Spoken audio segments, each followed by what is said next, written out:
नमस्कार, मैं सुवर्णा। न्याय टीवी में आप सभी दर्शकों का स्वागत है। कोर्ट राउंडअप की खबरें अब विस्तार से।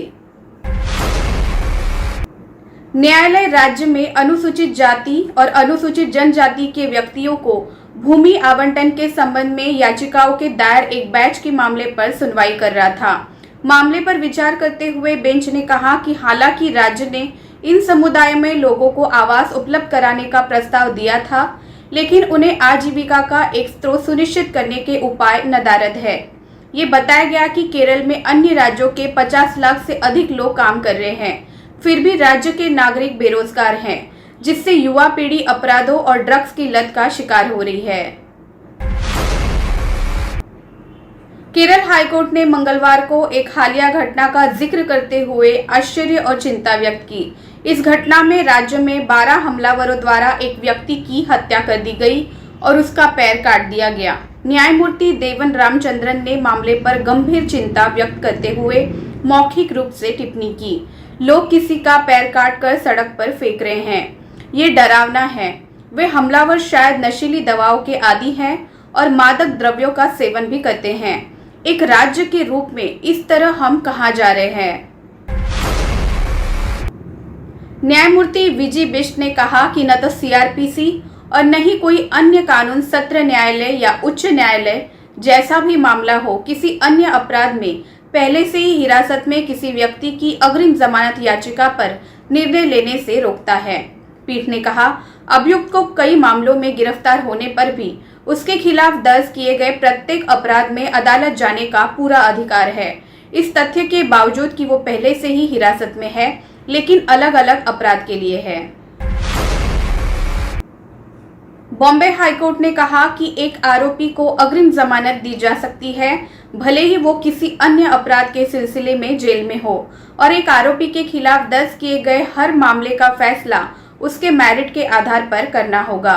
दंड प्रक्रिया संहिता सीआरपीसी की धारा 438 के तहत अग्रिम जमानत के लिए एक याचिका पर फैसला सुनाते समय कोर्ट के सामने सवाल ये था कि क्या एक आरोपी की अग्रिम जमानत याचिका सुनवाई योग्य है जो पहले से ही गिरफ्तार है और किसी अन्य अपराध में मैजिस्ट्रेट की हिरासत में है।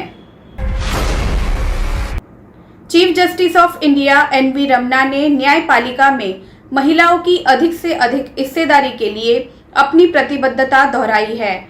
Women in law and litigation की ओर से जस्टिस हिमा कोहली के सम्मान में आयोजित एक कार्यक्रम में उन्होंने कहा कि वो महिलाओं के 50% प्रतिनिधित्व का मुद्दा कॉलेजियम के सदस्यों के समक्ष उठाएंगे। सीजेआई ने कहा, कम प्रतिनिधित्व के बैकलॉग के मद्देनजर बेंच पर महिलाओं के 50% से अधिक प्रतिनिधित्व की मांग पर ध्यान दिया जाता है। मैं कॉलेजियम में अपने भाइयों के साथ आपकी मांग को उठाने का वादा करता हूं। मद्रास हाईकोर्ट ने मुकदमों को अनिश्चित काल के लिए स्थगित करने के खतरों पर खेद व्यक्त किया है। जस्टिस एसएम सुब्रमण्यम की पीठ सामाजिक अधिकार कार्यकर्ता राजा मोहन चंद्र की विधवा की एक रिट याचिका पर सुनवाई कर रही थी, जिनकी 2012 में हत्या कर दी गई थी। कोर्ट ने कहा कि स्थगन केवल सच्चे कारणों को दर्ज करके दिया जाना चाहिए, अन्यथा नहीं। कोर्ट ने कहा, स्थगन न्याय वितरण प्रणाली के शत्रु है, इन्हें विवेकपूर्ण तरीके से और कारणों को दर्ज करके प्रदान किया जाए। ये सच है कि स्थगन की मांग ज्यादातर कमजोर कारणों से की जाती है। अदालतें भी स्थगन पर सुविधा या आलस्य के कारण विचार करती हैं। कभी कभी कोर्ट भी विद्वान वकीलों से स्थगन की मांग की उम्मीद कर रहे होते हैं। दिल्ली हाईकोर्ट ने माना है कि ऑनलाइन धोखाधड़ी और फ्रॉड देश में बड़े पैमाने पर हो रहा है, मगर कोर्ट अन्य प्रासंगिक विचारों के अधीन स्वतंत्रता को बनाए रखने के अपने कर्तव्य को निभाने से पीछे नहीं हट सकती है। जस्टिस सुब्रमण्यम प्रसाद ने 4 लोगों मोविन, वारिस, मानवेंद्र सिंह और साजिद को आईपीसी की धारा 420 के तहत दर्ज एक मामले में जमानत दे दी।